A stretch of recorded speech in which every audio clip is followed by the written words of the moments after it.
Então a gente está aí recomeçando, né? Ou começando aí esse projeto de ter a nossa EBD, né? Nossos estudos. E a gente vai começar a conversar a partir do Evangelho de João. Eu pensei a gente conversar a partir do Evangelho de João, porque eu acho que é um evangelho interessante na perspectiva teológica, né? E ele tem algumas questões aí que eu acho que elas são bem enriquecedoras, né? E o evangelho também, para começar aí com essa apresentação da pessoa de Jesus, da vida de Jesus. Depois a gente pode ir pensando, né? Eu, pelo menos, quando eu tenho a ideia da EBD, né? Existem várias abordagens, né? Mas para mim, eu acho que a centralidade da EBD tem que ser a Bíblia, né? A escola bíblica dominical. Então, eu acho que a ideia, pelo menos para adultos, né? Para gente, talvez para jovens, para adolescentes, né? Daria para a gente depois estudar temas e, né, agora que a gente tiver outras classes, mas eu acho que para a gente agora a Bíblia é interessante. Tá? Eu coloquei ali só para da gravação, eu estou gravando só o áudio, porque depois a gente pode utilizar para outras coisas aí, que alguns projetos aí, a gente grava o estudo também e depois divulga, tá? Então, a apostila que eu escolhi é essa daqui, o Evangelho de João, a série Vida de Cristo, que é, na verdade, a mesma que é da editora Cristã Evangélica, é a mesma que é utilizada lá na PIB, né?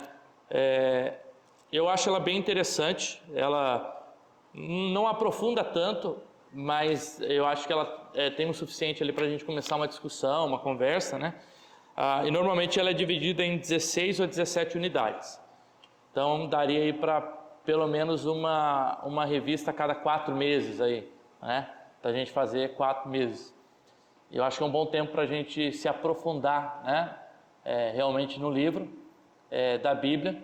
E hoje, então, eu gostaria de começar a conversar sobre o Evangelho de João, mas antes da gente começar, eu vou pedir, Mirelle, ora para a gente começar.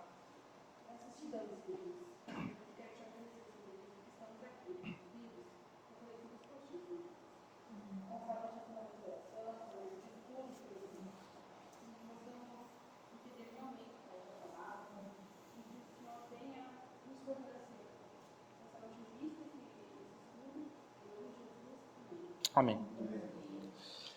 Como o intuito é a gente estudar, né?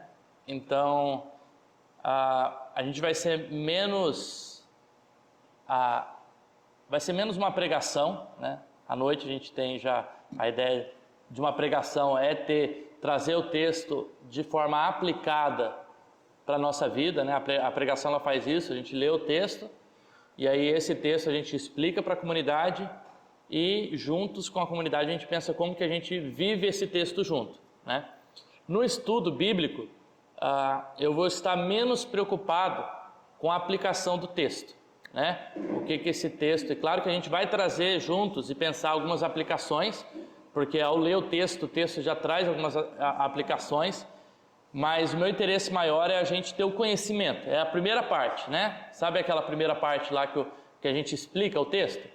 Então essa vai ser a minha preocupação maior durante essas semanas, de explicar o texto, de conversar sobre o texto, de tentar entender o texto a partir do seu contexto histórico, do seu contexto literário, do seu contexto e outros, o que está por trás desse texto, né? Não apenas o que a gente lê, mas o que está por trás do texto. Começando aí sobre o Evangelho de João, bom dia. Algo que é interessante é que o Evangelho de João, desde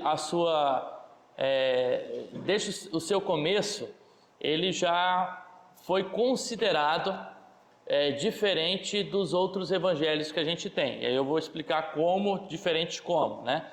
Normalmente a gente fala que a gente tem 4 evangelhos, né? O Evangelho de Mateus, de Marcos, de Lucas e de João. Os 3 primeiros evangelhos, eles são chamados, o que a gente fala de evangelhos sinópticos. O que quer dizer a palavra sinóptico? Sinóptico quer dizer que contém uma mesma visão, né? A ótica, a visão, sin é a ideia de conjunto. Então tem uma visão conjunta, uma visão que ela é unificada. O que eu quero dizer com isso? Eu quero dizer que se a gente lê os evangelhos de Mateus, de Marcos e de Lucas, os relatos que estão nesses 3 evangelhos são relatos muito semelhantes.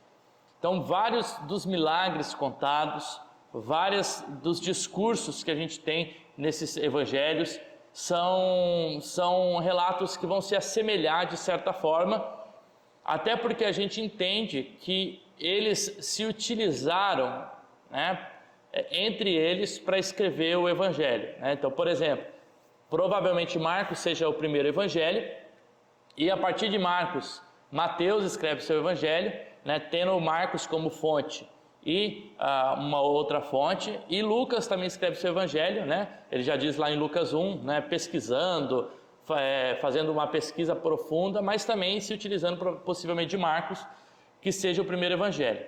João é o último evangelho a ser escrito, a gente vai ver mais ou menos depois a ideia de datação, tá? E ele é escrito uma perspectiva diferente, né? Se os 3 primeiros evangelhos estão mais preocupados com a narrativa histórica de Jesus, né? Quem foi o Jesus, né? Jesus como Messias para os judeus, né?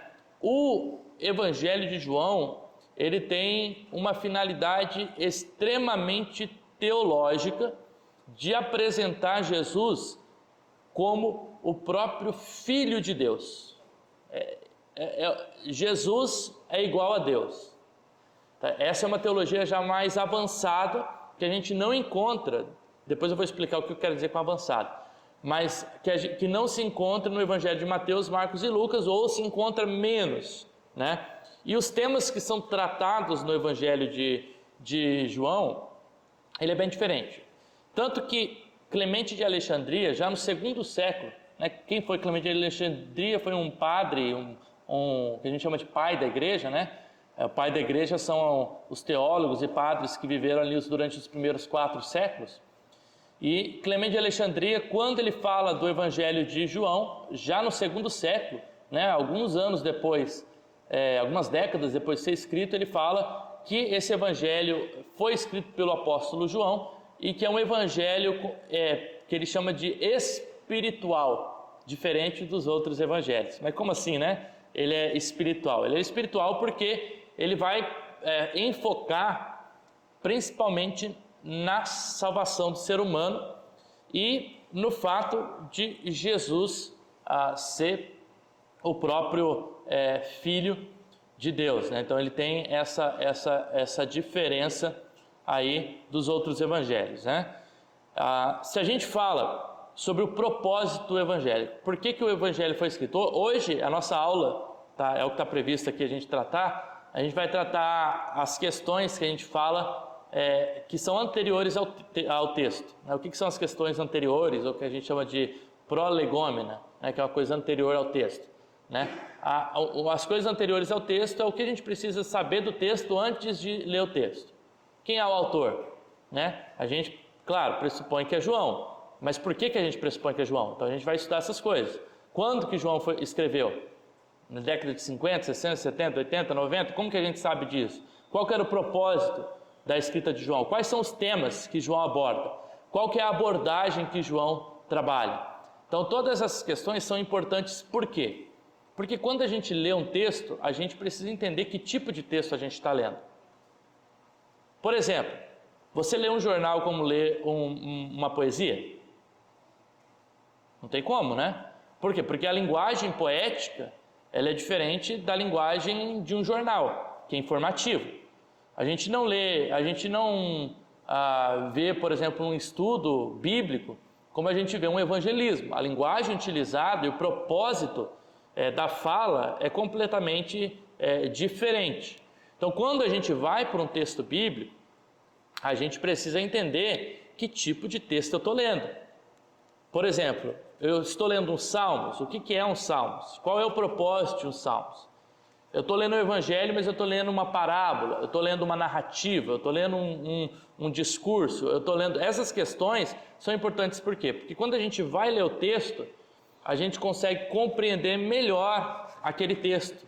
E até a nossa interpretação daquele texto, ela fica mais rica, né? Por exemplo, a gente não lê uma poesia de forma literal, ou uma oração de Davi de forma literal.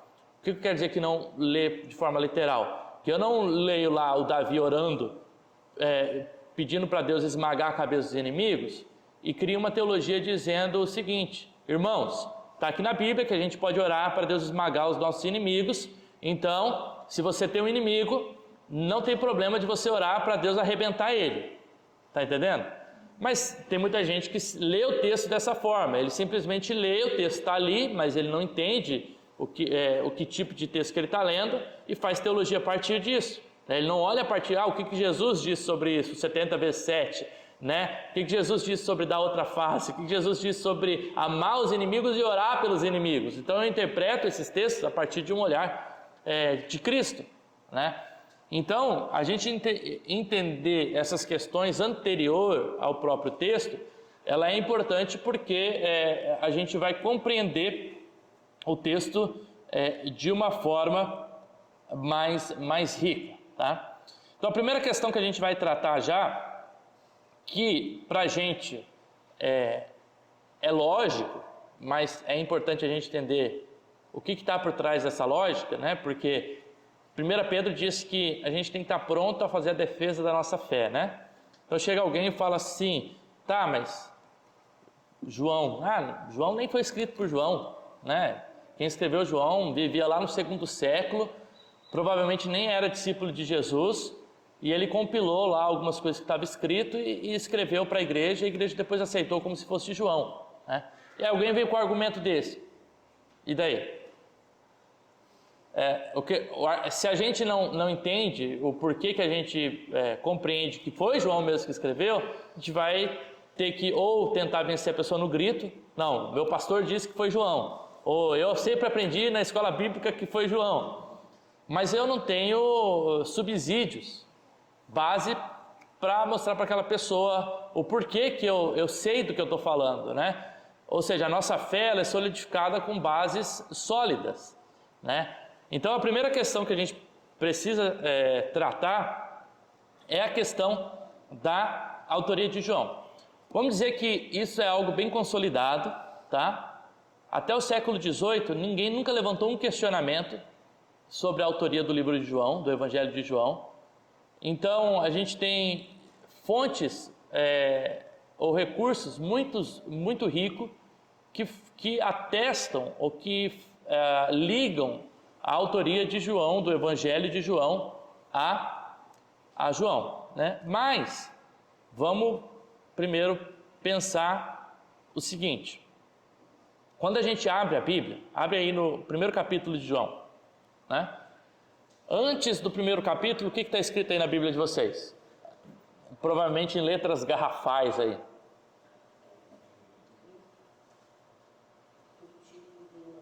O título do livro. E aí, o que está escrito no título de vocês?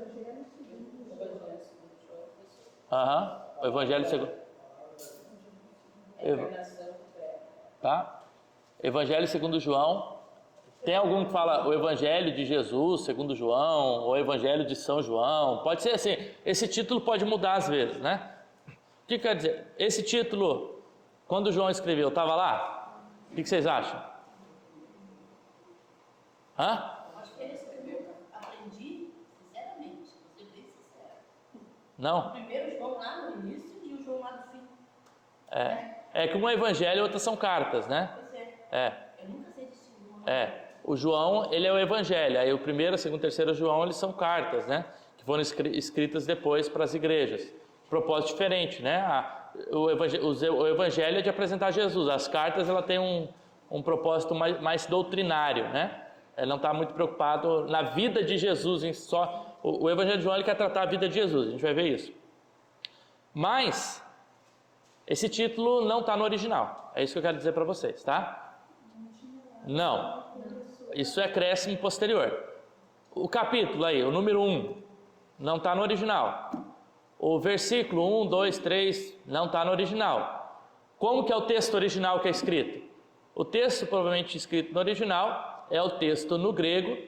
Possivelmente as primeiras cópias que a gente fala um grego maiúsculo, ou ou seja, todas as letras maiúsculas, sem divisão entre as palavras, ou seja, sabe o espaço que a gente dá ali entre uma palavra e outra? Sem essa divisão, né? E sem numeração. É só o texto corrido, possivelmente em letras maiúsculas. Por que isso? Porque escrever era caro e eu preciso poupar espaço. Se eu escrevo tudo junto, isso poupa custo, né? Para quem está escrevendo no primeiro século, que o material era muito caro e poucas pessoas tinham acesso ao escrito, tá? Então, o que eu quero dizer com isso? Eu quero dizer que o que é sagrado no texto é o texto, né? Os versículos, versículo 1, 2, isso foi colocado no século XVI, lá depois, olha, quase 1500 anos sem isso, tá? Até o século XVI, a invenção da imprensa, a gente não tem essas divisões que a gente tem hoje, que são práticas, né? Elas são boas, porque eu falo, João 3,16, o que vem na cabeça? Porque Deus amou o mundo de tal maneira, né? Agora você imagina no primeiro século, Jesus abrindo o rolo lá na sinagoga, né? E sem essa referência tendo que achar Isaías 61, porque o Espírito de Deus está sobre mim, né? E isso tudo junto, né? E aí então isso é muito mais difícil, né? Vamos dizer, acontecer, não tem essa referência. E por isso que quando a gente vai ver os evangelistas e os profetas, eles sempre citam um ao outro, não por referência, mas eles vão citar, de acordo com o profeta Oséias, de acordo lá com o livro do profeta Isaías, profeta Ezequiel. Por quê?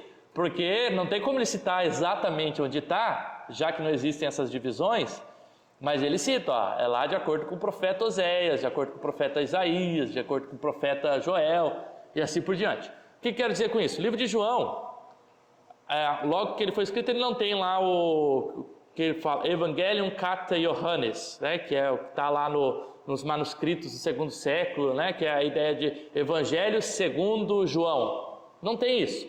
Isso foi uma adição posterior dos escribas que agora começam a copiar e que identificam já João agora como o autor do livro de João. Mas o que é interessante? É interessante que no segundo século a gente já tem textos de papiros. Papiro é uma planta que dava lá no Egito, e essa planta passava por um processo onde eles depois transformavam nessa planta uma espécie de um material para escrita, tá?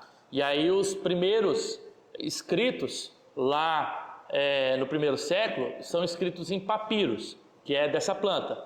E depois esses papiros, eles no Antigo Testamento eles estão em forma de rolo, e no Novo Testamento em forma de códice, que já é mais ou menos a ideia de livro, né? Que surge principalmente com os cristãos. Isso aí depois a gente pode conversar mais.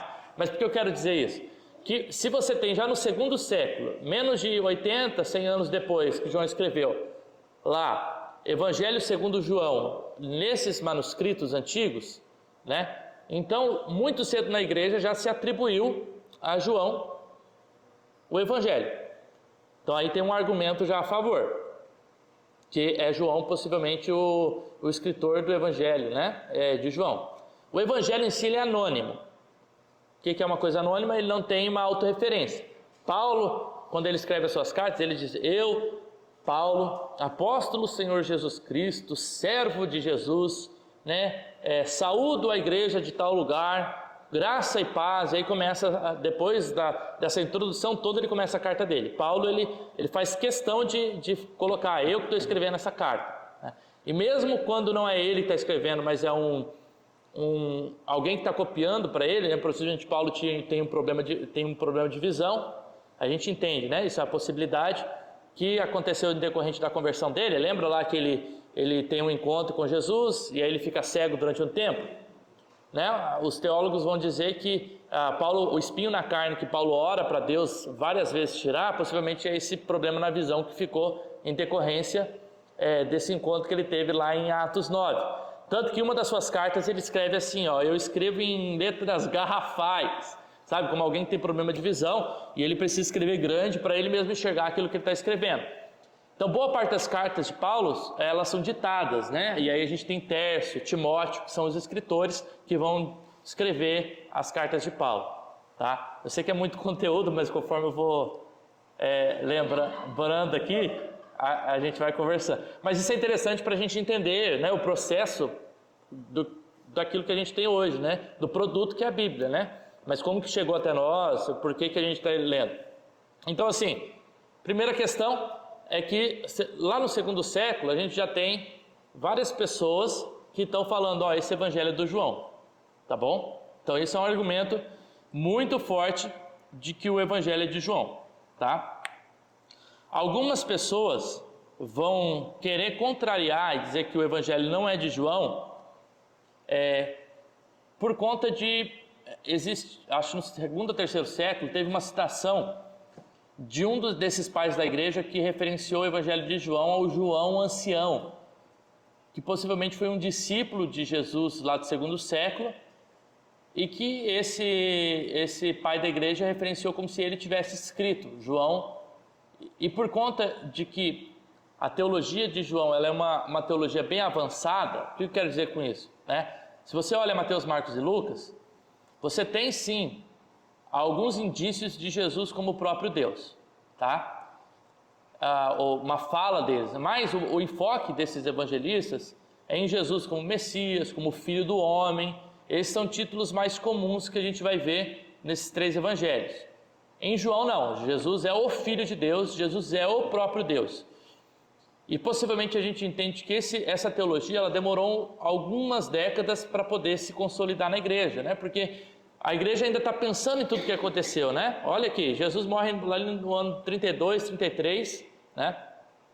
E aí depois que ele morre, você tem o evento da ressurreição, e os primeiros escritos, eles começam a ser escritos depois de 30 anos, no ano 60, 70, João possivelmente no ano 80, 90.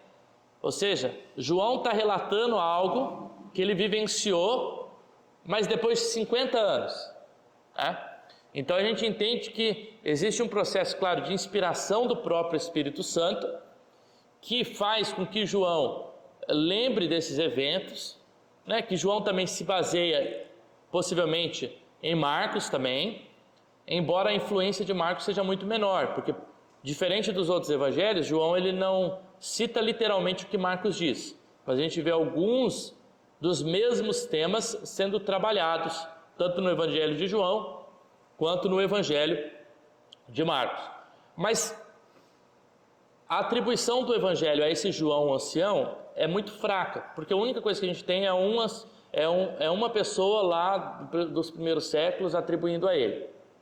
Aí não tem mais nada que corrobora ou que fortifica esse tipo de atribuição, né?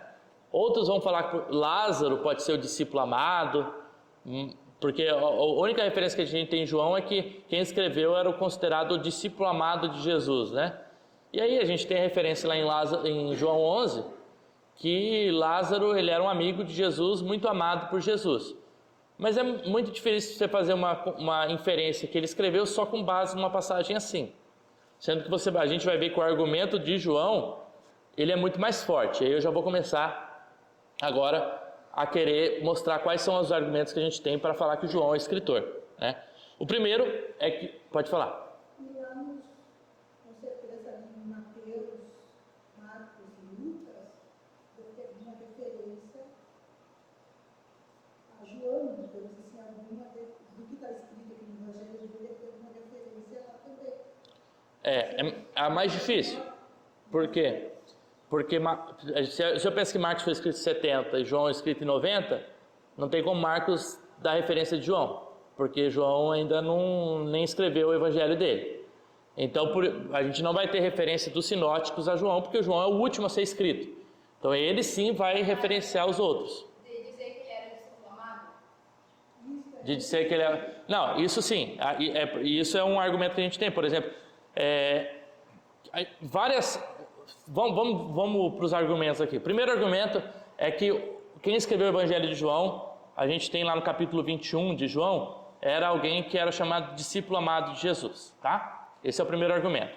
Segundo argumento, João 19:35 e 21:24, vai dizer que ele era uma testemunha ocular de Jesus. O que quer dizer? Que ele viveu com Jesus, ele estava com Jesus.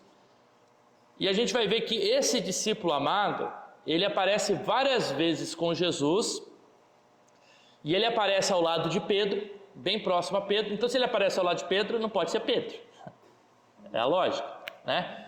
Esses evangelhos de Mateus, Marcos e Lucas, eles vão várias vezes trazer tanto Pedro, João e Tiago, como você tem os 12, que é o núcleo dos apóstolos, mas você tem 3 que são mais próximos de Jesus, né? Então, na transfiguração estão lá com Jesus, né? Que Jesus está mais próximo desses 3.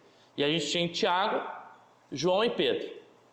Se Tiago, ele morre na década de 40, é o primeiro dos discípulos a morrer, e o evangelho foi escrito na década de 80, não tem como ser Tiago. Se Pedro é referenciado em João ao lado do discípulo amado, não tem como ser Pedro. Então, logicamente, o argumento entre os 3 mais forte, quem que é? É o próprio João, que em outros evangelhos, né, a gente vê referenciando João como essa docilidade, o evangelho do amor. Então ele encaixa bem nessas características do apóstolo João, que foi o último dos apóstolos a morrer na ilha de Patmos, lá na década de 90. Então olha quantos argumentos em favor você tem de João. João é o último dos apóstolos, ele vive até a década de 90, o evangelho foi escrito entre 70 e 90, possivelmente é 80 e 90. Ele é um apóstolo de Jesus, né? E aí esse é um argumento forte, porque João 21, 24 vai dizer assim, ó: este discípulo, não, acho que é o 19, é o outro texto. Deixa eu abrir aqui, 19, 35. 19:35, aquele que viu e dá testemunho, o testemunho dele é verdadeiro e o que diz é verdade, para que vocês também creiam, né? Que só fala que foi ele mesmo que escreveu, né? Que é o testemunho. Agora eu não estou lembrado do texto, depois pode ser que eu marquei aqui em algum lugar, mas tem um texto de João que vai referenciar o discípulo amado como estando entre os apóstolos, tá? E apóstolo é uma nomenclatura dada especificamente a quem? Aos 12. Então, por isso que a gente entende que é um dos 12, não tem como não ser um dos 12. Alguns vão dizer que apóstolo era uma nomenclatura mais geral, né? Mas isso é uma nomenclatura que a gente dá aos discípulos, né? Realmente a gente tem, entre os discípulos, você tem os 12 apóstolos, aí depois a gente vai ter referência a 70 discípulos, depois você vai ter a referência lá no cenáculo a 120 discípulos, e depois aqueles que Jesus ia acrescentando como sendo seus discípulos. Então aí você tem uma referência mais ampla. Mas os apóstolos a gente entende que são os 12, né? Então acho que esses são alguns argumentos fortes que nos faz entender que com quase certeza o Evangelho de João é escrito pelo próprio João, né? Irineu, ele diz o seguinte, que também foi um pai da igreja do segundo século, né? Irineu foi alguém que foi discípulo de Policarpo, e Policarpo foi discípulo de João. Tá? Só para a gente fazer o entendimento. Então, Irineu, discípulo de Policarpo, Policarpo foi discípulo do próprio apóstolo João, né? E o Irineu, ele é um dos primeiros a citar, dizendo que depois João, discípulo do Senhor, reclinou em seu seio, né? E aí a gente tem a referência lá do Evangelho de João que fala desse discípulo amado que deitou, né, ali no peito de Jesus, e publicou o seu evangelho enquanto estava em Éfeso, na Ásia, em Ásia. Então ele já coloca até o local que possivelmente foi escrito, que é na cidade de Éfeso, na Ásia, né? Antes de ele ir lá para Patmos, onde ele vai escrever Apocalipse e a primeira, segunda, terceira carta de João, tá? Então esses são, eu acho que os argumentos mais fortes aí que a gente tem, né, para falar que é João, né? A gente poderia utilizar outros argumentos também aqui que vão já excluir outros, né?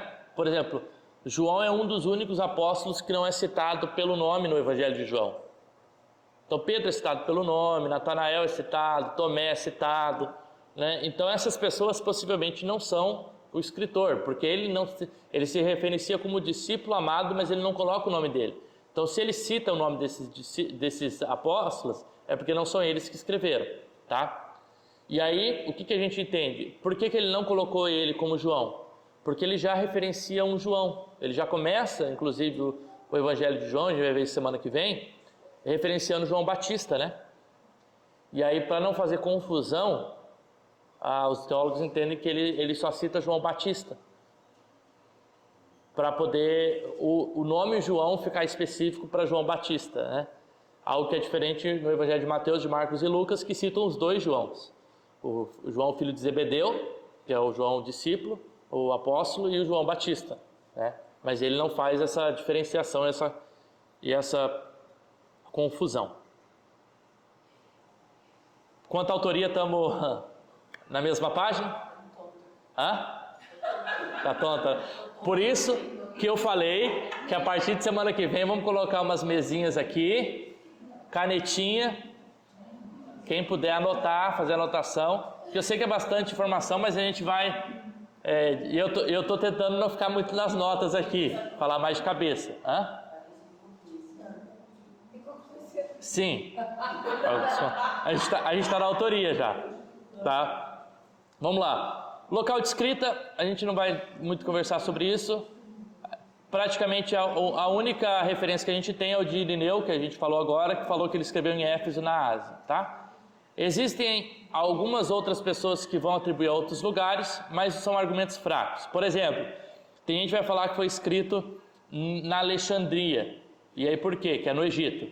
E aí vai falar por quê? Porque uma teologia muito forte de João é a teologia da palavra, né? João começa o Evangelho a dizer que no princípio era o verbo. E o verbo estava com Deus e o verbo era o próprio Deus. Essa linguagem do verbo é uma linguagem que a gente fala da filosofia grega, que surge, já tem um proto-gnosticismo, ou um tipo de filosofia, grega, que está começando na década de 70, uma filosofia grega que está começando na década de 70, mas que ela ainda não está na sua existência. E essa filosofia ela era mais forte ali no Egito, na cidade de Alexandria, tá? E aí, por João falar desse logos, né, que é a palavra que ele utiliza, do verbo, alguns já atrelam lá a filosofia grega, lá de Alexandria, falando que foi escrito lá, e ele tem essa influência grega de lá. Mas isso não necessariamente, né? Porque a Alexandria ali é bem próximo da Palestina, e essa filosofia grega, se a gente pensa que o Império Romano ele está todo debaixo de uma dominação grega, né, de uma filosofia grega, ela poderia muito bem estar ali na Palestina, né? Isso não é argumento forte. Outros vão dizer que, por exemplo, no ano de 150, a gente tem 3 ou 4 papiros da região da Alexandria do Evangelho de João. Fora o papiro, o P50, os papiros são por número, tá? O P52, que é o papiro mais antigo que a gente tem. Papiro é um documento, tá? O documento mais antigo que a gente tem de João, que data do ano 120, mais ou menos, 130, que ele é do tamanho de um cartão de crédito. É um fragmento. Tamanho do cartão de crédito do ano 120, que tem a passagem de João 8:32, tá? Então, fora isso, os papiros mais completos que a gente tem ali do ano 150, 160, eles foram achados no Egito, tá? Só que isso também não é um argumento muito forte. Por quê? Porque o clima do Egito é mais propício para a sobrevivência de material. E é por isso que possivelmente não foi achado em outro lugar. E na Alexandria a gente tinha bibliotecas famosas, né? A biblioteca de Alexandre, da Alexandria, são famosas, onde tem muito material sendo produzido. Então é comum que as cópias elas acontecem a partir da Alexandria, tá? E eu acho que praticamente é isso, né? Mas assim, o que a gente tem de mais forte é o argumento do próprio Irineu, que vai ligar a Éfeso. Agora está com a cara de assustada aqui com as informações, né? Pode falar. Mais uma informação. Esses papiros, eles nominavam, eles diziam assim, colocavam como autor?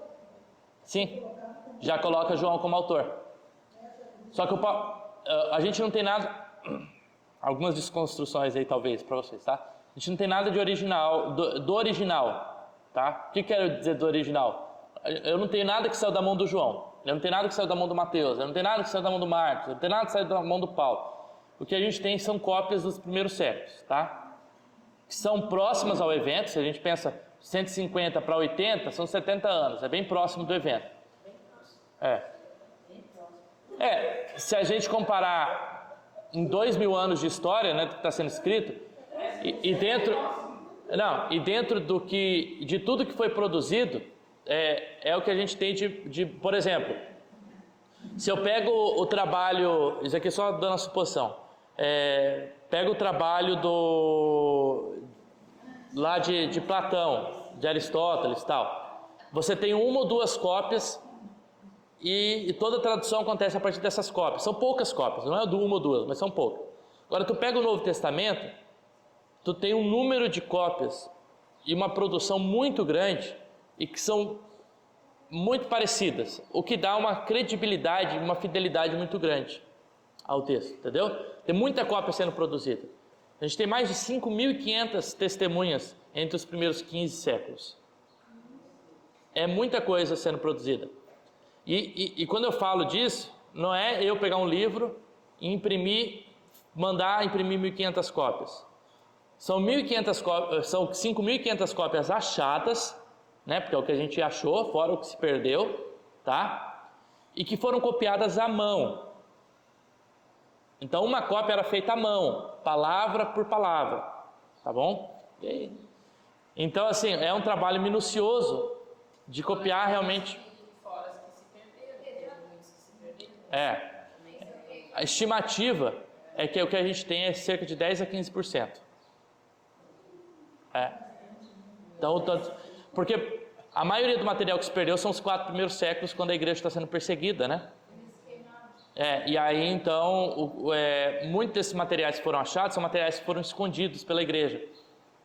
E aí eles foram achados depois, para se fazer a cópia.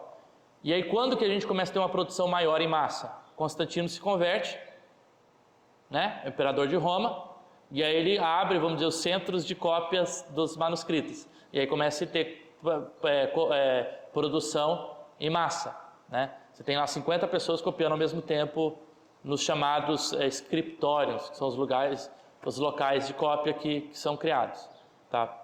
Então o local provavelmente é Éfeso, tá? Que foi escrito. A data, 70 a 130, o argumento mais forte é 80 a 90, tá? Por quê?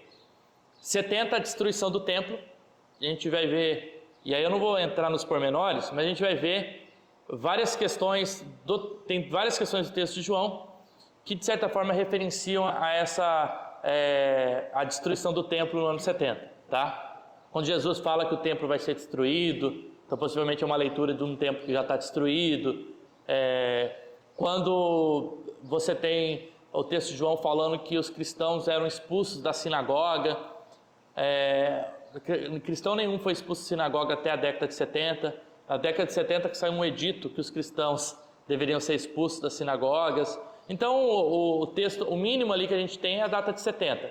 E por que 135? Porque a gente tem esse P52 que eu falei, que data de 135, então não tem como ser escrito depois, né? Mas, estando em Éfeso, a data 80 a 90, que é o que a gente crê que foi escrito, tá? O Evangelho de João.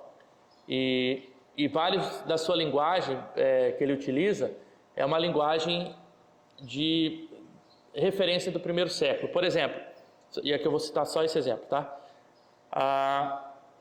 O João ele chama o Mar da Galileia de Mar de Tiberíades, tá? Mar de Tiberíades, ele foi começado a ser chamado por esse nome depois da década de 30, 40. Só que ele só ganhou popularidade na década de 70, 80. Então ele está referenciando pelo nome popular. Só que esse nome só é popular na década de 70, 80, né? Então o Evangelho foi escrito a partir dessa época, a gente entende. Tá bom?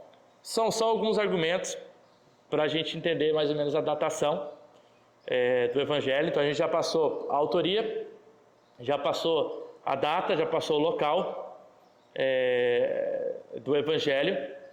Algumas questões sobre pano de fundo, vamos dizer assim, de história por trás do texto, que a gente vê no Evangelho de João, é que o Evangelho de João, ele é um evangelho que ele tem uma linguagem do Antigo Testamento. A gente vai ver ele buscando vários conceitos do Antigo Testamento, mas ao mesmo tempo ele escreve em grego e ele utiliza vários conceitos da filosofia grega, como que é a ideia do logos, que eu falei da palavra, do verbo. Essa ideia do verbo não é algo da religião judaica, é algo emprestado da filosofia grega, quando ele se refere a Jesus como logos, como a palavra. Algumas pessoas vão tentar talvez associar lá a Gênesis 1, né, quando diz que Deus, por meio da sua palavra, criou todas as coisas, né, falando que ele está buscando uma linguagem lá do judaísmo, né? Então, possivelmente João está sendo influenciado por todas essas questões, né? Pela sua tradição, que é uma tradição judaica, que é uma tradição do Antigo Testamento, mas ele vive no mundo grego, onde ele dialoga, né? Com esse mundo grego, e ele está escrevendo para cristãos gentios, que não pertenciam então ao povo grego, disperso ali, depois da década de 70, né? A perseguição não foi só a perseguição aos judeus, Nero também persegue os cristãos. Inclusive, coloca a culpa do incêndio lá do templo em quem? No colo dos cristãos. Aí começa a haver uma rivalidade até maior entre os cristãos e judeus, né? Porque os cristãos são os culpados pela destruição do templo dos judeus. Então começa uma perseguição também aos cristãos. Então, de certa forma, para quem que João está escrevendo, para essas pessoas que precisaram fugir ali do local, né, para poder guardar a sua fé em diferentes locais. Então, essa carta está sendo escrita para diferentes locais. Alguma dúvida até agora? Muitas. Mas alguma que talvez alguma coisa assim, que ressalta mais aí? Tu falou uma coisa agora bem interessante. Tu disse assim, ó, que a perseguição começou lá, né? Lá naquele tempinho lá. Já perceberam que vai começar agora também? Sempre teve, né, na verdade? Quando o anticristo viu, Sim, no Apocalipse. essa história aí é pra contar. Se liga. E o próprio João que está escrevendo, né, os dois textos. Então é interessante a linguagem de João. Não, na verdade a igreja sempre está sendo perseguida. Em algum local ela está, né? A gente não mas com certeza os missionários aí, tem muito local em que a gente tem igreja perseguida, né? Tá. Algumas coisas eu acho que eu quero brevemente ressaltar aqui, para a gente já ir para essa questão mais preliminar. Primeiro, o gênero literário, e aí eu vou explicar o que é isso, tá? Do livro de João. Lembra que eu falei que cada texto é escrito com um propósito? O gênero literário é a forma que um texto é escrito, tá? Por exemplo, existem vários gêneros literários: prosa, poesia, um escrito acadêmico é um gênero literário, jornalismo, outro gênero literário, uma narrativa, uma história criada, são todos gêneros literários que são escritos de forma diferente, tá? O gênero literário ele tem as suas particularidades. E aí, por que é importante a gente saber o gênero literário? Porque o gênero literário vai ditar a forma que a gente lê um texto, tá bom? Por exemplo, isso eu vou pegar um exemplo dentro dos evangelhos. Uma parábola. O que é uma parábola? É um gênero literário. A gente fala muito de parábola, né? Jesus contou uma parábola. Mas o que é uma parábola?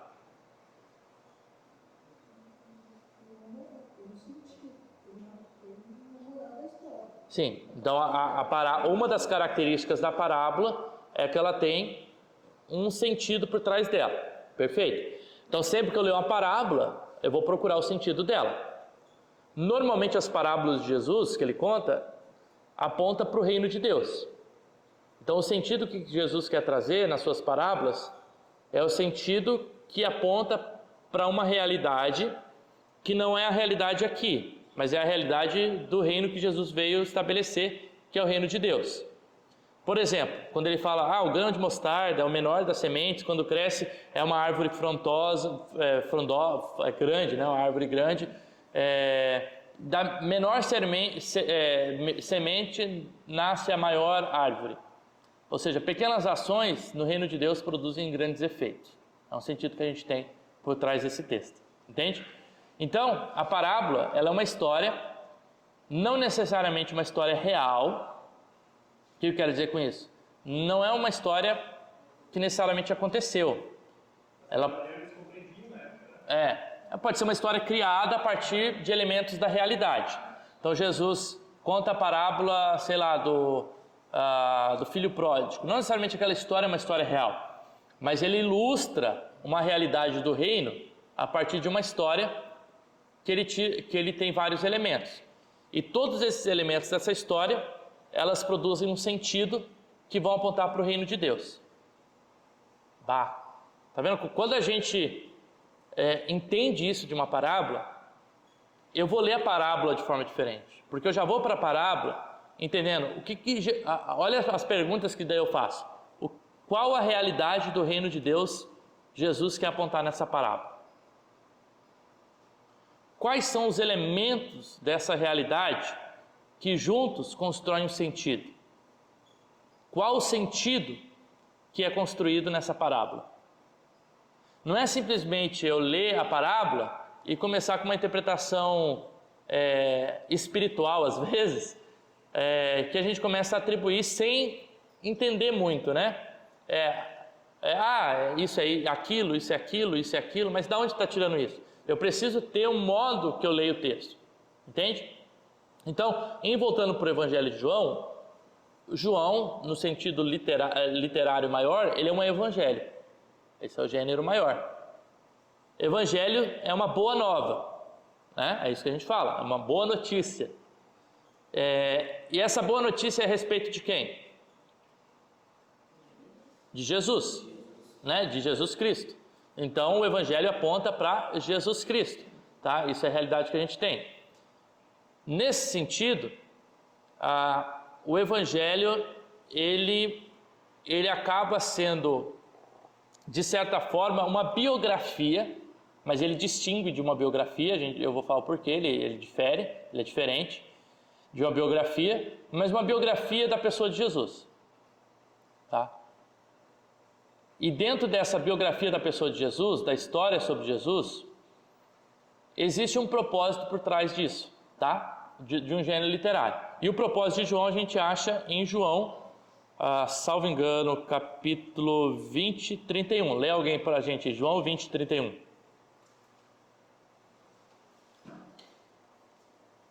Estes, porém, estão registrados para que vocês creiam que Jesus é o Cristo, o Filho de Deus, e para que, crendo nele, tenham vida pelo poder do seu nome. Tá aí o propósito do Evangelho. Por que João foi escrito? João foi escrito para que aqueles que leem, creem que Jesus é o Filho, é o Cristo, o Filho de Deus, e que a partir dessa crença eles tenham vida eterna. Então ele tem um caráter informativo. Qual que é o caráter informativo? Foi registrado para apontar quem Jesus é. Ele tem um caráter de fé, porque ele quer produzir fé no coração de quem lê, e ele tem um caráter de querer levar a vida eterna. Por que é importante isso? A gente saber disso. Porque eu preciso ler João a partir do propósito dele. Se João escreve para que a partir do que está relatado as pessoas creiam em Jesus e tenham vida por meio disso, então todo o livro de João, quando eu leio o livro de João, ele precisa de certa forma apontar para Jesus, para a fé em Jesus e para que as pessoas creem que Jesus é o Filho de Deus. Entende? Então, quando a gente entende o propósito do autor, a gente entende o propósito também do leitor. O propósito pelo qual a gente lê esse texto, tá? Então, dentro do gênero literário, a gente entende que o gênero maior é o gênero do Evangelho. E o Evangelho nada mais é do que uma... Eu vou falar biografia, embora não seja a palavra mais correta, porque uma biografia, ela não... Qual é a diferença de uma biografia para um Evangelho? A biografia é uma história de alguém. Por exemplo, a biografia do Carlos Drummond de Andrade, tá? Estou contando a história de do Carlos Drummond de Andrade. Mas quando eu escrevo a biografia dele, eu quero que alguém creia que o Carlos é o Filho de Deus e que tenha fé e que tenha salvação? Não, é só uma biografia, só relata a vida. Então, o que o Evangelho distingue de uma biografia é que ele tem um caráter de uma finalidade teológica, de apontar Jesus como Filho de Deus e de gerar uma crença no coração. Perfeito? Até aí tudo bem? Então a gente já tratou a autoria, a gente já tratou o local. Então vamos lá. Autoria quem é? João. Local? Ásia Menor. Data? 70-90, possivelmente 80-90 ali sendo mais próximo. Gênero literário é o Evangelho. Qual que é o propósito de um Evangelho? Biografia da pessoa de Jesus com a finalidade de conhecer,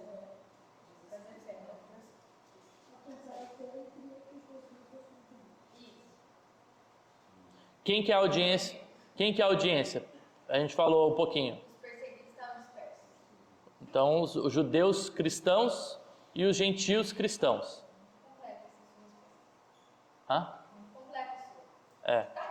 Judeus cristãos e gentios cristãos que estão dispersos, né? Que foram aí divididos aí na questão, tá? E aí, para a gente finalizar, a gente vai brevemente falar sobre a estrutura do livro de João, como que João é dividido, tá? Eu não vou tratar dos temas em si, porque os temas eles vão aparecer conforme a gente for estudando cada passagem. Por exemplo, semana que vem a gente começa em João 1. Daí a gente vai ver os temas que aparecem em João 1, tá? Então, a hora que aparecer o tema, a gente vai estudar ele. Agora, o propósito é mais um panorama geral mesmo do livro, tá? Então, João é um evangelho diferente dos outros três. Esses outros três evangelhos são chamados de evangelhos o quê? Sinóticos. O que quer dizer? relatos semelhantes. Isso, tem uma mesma visão. Estou puxando a memória porque é assim que a gente traz aprendizagem, tá? O Evangelho de João, na sua estrutura, eu vou falar na sua estrutura geral, tá? A sua estrutura geral a gente pode dividir ele em três. A gente tem um prólogo, um começo ali, um prefácio, início, que é o capítulo 1, que apresenta Jesus como verbo, tá? Até o versículo 18. Isso capítulo 1. O capítulo 2 até o capítulo 12, a gente tem o início, né? O prólogo, o prefácio, aí depende do nome que é dar, né? A introdução, vamos dizer, da carta. Depois eu vou falar de algumas visões, tá? Essa aqui é só a ideia geral. Do capítulo 2 a 12, alguns autores chamam de livros dos sinais ou dos milagres. Porque do capítulo 2 a 12 é onde todos os milagres de João são relatados, tá? E milagre, no Evangelho de João, ele é um sinal que aponta para o reino de Deus, que aponta para Jesus, que aponta para Deus, tá? Então, milagre ele nunca é um fim em si mesmo. Ele nunca é assim, é sempre uma flecha. Vamos entender o milagre no livro de João como uma flecha que está apontando para Deus, tá? O milagre ele tem essa função. E aí no capítulo 2 até o 12, a gente vai ver isso acontecendo. O milagre apontando para Jesus. Então, sempre por trás de um milagre, a pergunta é que características de Deus o milagre quer apontar. Por exemplo, o milagre do cego de nascença. Qual característica do reino de Deus o milagre da cego de nascença aponta? Milagre da multiplicação dos pães, capítulo 6. Milagre da multiplicação do pães de novo, capítulo 8. Os milagres estão acontecendo nesse período. Então depois a gente vai estudar um pouquinho disso, mas é o livro dos milagres. E do capítulo 13 ao capítulo 20, é o que a gente chama o livro da paixão. A paixão de Cristo, né? Do 13 ao 17, é um diálogo que Jesus tem um grande diálogo com os discípulos. Então ali a gente vai ver várias conversas de Jesus com os seus apóstolos. E do capítulo 17 a 21, é a narrativa de Jesus mesmo indo para a cruz e até a ressurreição. Tá? Então vamos lá, capítulo 1, introdução, 2 a 12, livro dos sinais, 13 a 21, livro da paixão e da ressurreição, tendo o diálogo entre os discípulos do capítulo 13 a 17, tá? Algumas questões aqui que são interessantes é que o livro de João, ele enfoca em discursos e diálogos. Então a gente vai ver, mais do que qualquer outro evangelho, muitos diálogos acontecendo. Por exemplo, o diálogo de Jesus com a mulher samaritana. O único evangelho que relata o diálogo de Jesus com a mulher samaritana é o livro de João. O diálogo de Jesus com o jovem rico. O único evangelho que tem esse diálogo é o evangelho de João. Então, vários diálogos que não tem outros evangelhos, você encontra no livro de João, tá? E é um livro focado nos sinais, muitos milagres acontecendo, tá? E nessa divindade de Jesus, né? Jesus é sempre esse Filho de Deus. Diferente, por exemplo, dos evangelistas, dos evangelhos sinóticos, que vão falar do Filho do Homem, né? Que é uma linguagem, sim, que aponta para Jesus como Deus, mas que não é uma linguagem tão construída como o de João, tá? E algo interessante é que o arcabouço ali do texto, ele está acontecendo principalmente na região da Judéia do Sul. Então quase todo o ministério de Jesus está enfocado ali na Judéia, e João é o único, e aí eu finalizo com isso, João é o único que narra os evangelhos de uma forma cronológica. Uma coisa que faz sentido, né? Se eu quero apontar Jesus como Filho de Deus, eu relatar bastante os sinais e os milagres. Os milagres, né? E aí o fato de que só Deus pode fazer milagres, né? E a gente vê várias vezes, a gente vê João ali, olha, se esse homem não vinha de Deus, como que ele produz esse milagre, né? É isso que o cego de nascença diz, né? Se não vem de Deus, como que ele produz tantos milagres? E aí você tem vários outros temas, por exemplo, também que fortificam essa ideia. João, ele tem as únicas referências de Jesus como o grande eu sou, né? Lá em Êxodo 3:24, você tem a revelação de Deus a Moisés. E aí quando Moisés pergunta o nome de Deus, o que ele diz? O quê? Eu sou. Eu sou o que eu sou. Como que Deus se revela a Moisés? Como o grande eu sou. O livro de João, Jesus se apresenta 7 vezes como eu sou. E é o único evangelho ou seja, colocando igualdade entre Jesus e Deus. Eu sou o pão da vida. Eu sou o bom pastor. Eu sou a porta estreita. Eu sou o caminho, a verdade e a vida. Então o livro de João aponta para Jesus como o grande eu sou, né? Como o próprio Deus. Esses eu sous, essas narrativas, elas apontam essa divindade do próprio Jesus, tá? E, por hoje... Agora tu tem que falar da palavra, né? Do eu sou. mas deixa a gente chegar na parte dos eu sous aí, que vão ter 7, né? São os judeus que não pronunciam essa palavra, né? Yavé. Sim, alguns, né? Assim, o que aconteceu é que essa palavra, ela é uma palavra, são 4 consoantes, vamos dizer assim, no hebraico.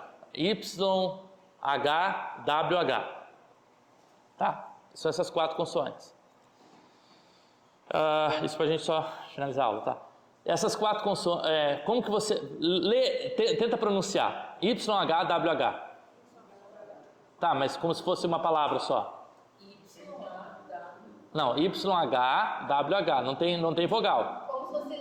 Como se fosse ler uma palavra, por exemplo, amor. Tô lendo? A-M-O-R. Pronúncia. Não tem como, né? É difícil. Por quê? Porque não tem vogal. O Antigo Testamento ele é escrito sem vogal. Os primeiros. As vogais é um trabalho que a gente fala dos maçoretas, que também acontece só depois para facilitar a leitura, tá? Nas sinagogas. Então eles colocam as vogais da forma com que eles entendiam que era lida a palavra, e aí eles colocam lá. Tanto que o hebraico, tem uma live que eu fiz com o professor de hebraico essa semana. Lá ele coloca uns slides. O hebraico é lido de cima para baixo e da esquerda para a direita, da direita para a esquerda. E aí as vogais normalmente é colocado embaixo da palavra. Por quê? Porque foi o espaço que eles acharam para colocar a vogal. Então coloca um pontinho é uma vogal, 2 pontinhos é outra vogal, um Tzinho ali embaixo da palavra é outra vogal, né? São sinais vocálicos que vão dar a pronúncia da palavra. E aí os judeus ficaram muito tempo sem pronunciar essa palavra, o Yahvé, né? Javé, Jeová. Aí o que aconteceu? E além de não pronunciar essa palavra, esse nome era tão sagrado que numa tradução para o grego, que a gente chama de Septuaginta, quando foi traduzido o Antigo Testamento para o grego, eles colocaram a palavra Adonai, que quer dizer Senhor, e não literalmente Yahvé, colocaram Adonai. Então toda vez que o judeu lia essa palavra, ele falava, em vez de falar Yahvé, ele falava Adonai, Adonai, Adonai, ele falava o termo, está entendendo? Adonai. Então eles perderam a pronúncia, né? Então ninguém sabe exatamente como se pronuncia a palavra, se é Jeová, Yahvé, Javé, Jeová, né? Então isso ficou aí uma dúvida que a gente tem, né? Da pronúncia da palavra, né? E nas nossas traduções para o português, algumas traduções traduzem como Jeová, mas a maioria na verdade vai traduzir como Senhor. E aí a única diferença é que algumas traduções colocam o Senhor em letra maiúscula para mostrar que lá no original é Jeová, ou esse tetagrama, né? Que são 4 letras. E outras colocam como o Senhor minúsculo para falar que a palavra não é essa, né? A palavra é uma outra palavra como El Elyon, é uma outra palavra no hebraico lá que também referencia a Deus, mas que não é a palavra que Deus se revelou como Javé. Tá? Então a gente tem algumas palavras que eram utilizadas para fazer essa referência a Deus. A Septuaginta, mas isso isso é ano 200, 300 ali antes de Cristo, né? A produção do Antigo Testamento começa bem antes, né?